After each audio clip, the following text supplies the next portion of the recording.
Hello, learners. Welcome to this new session of B.A. Honors English Part 2, Paper 3 session.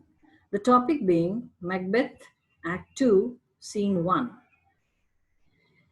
Inverness court of Macbeth's castle. Banquo and his son Fleance are on way to bed. It's night time, you remember? Macbeth emerges with a servant and stops to talk with Banquo. Speaking of Duncan's unusual pleasure, great largesse, most kind hostess, measureless content, Banquo adds to the king's already dignified status of the highest order, about to be contrasted with the depth of highness deed of the host to follow soon.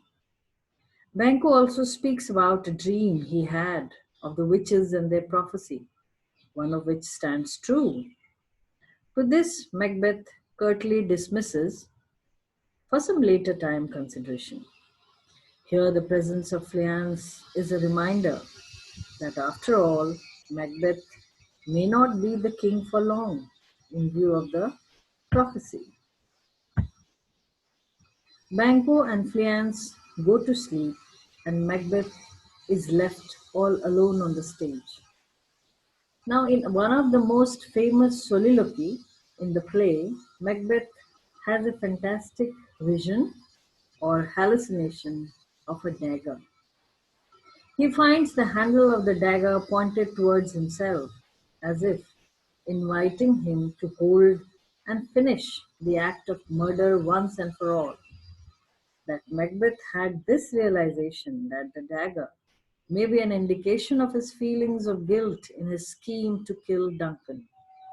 At the end of the scene, Macbeth hears a ringing bell, which is Lady Macbeth's signal to proceed with the murder plan.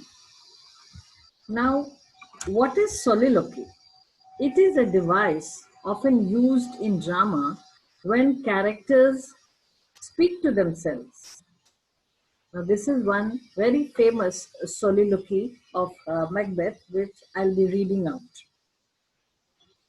It begins, "Is this a dagger which I see before me?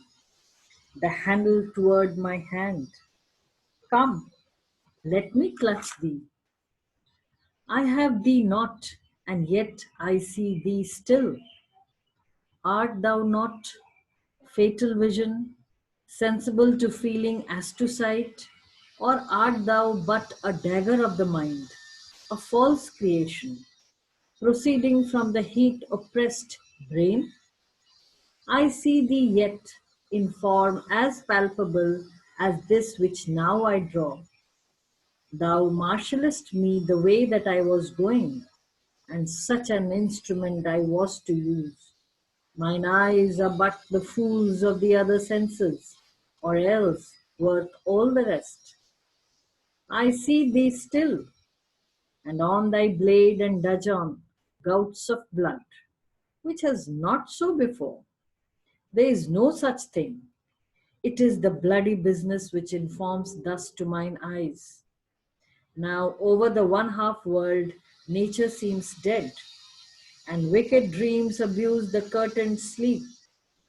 Now witchcraft celebrates pale Hecate's offerings, and withered murder, alarmed by his sentinel, the wolf, whose howls his watch, thus with his stealthy pace, with Tarquin's ravishing strides, towards his design moves like a ghost. Thou sure and firm set earth, hear not my steps, which way they walk, for fear thy very stones prate of my whereabout and take the present horror from the time, which now suits with it, whilst I threat, he lives. Words to the heat of deeds too cold breath gives. And then there is the sound of the bell. A bell rings. I go, and it is done, says Macbeth. The bell invites me. Hear it not, Duncan. for it is a knell that summons thee to heaven or to hell. And with this line, he exits the stage. Thank you.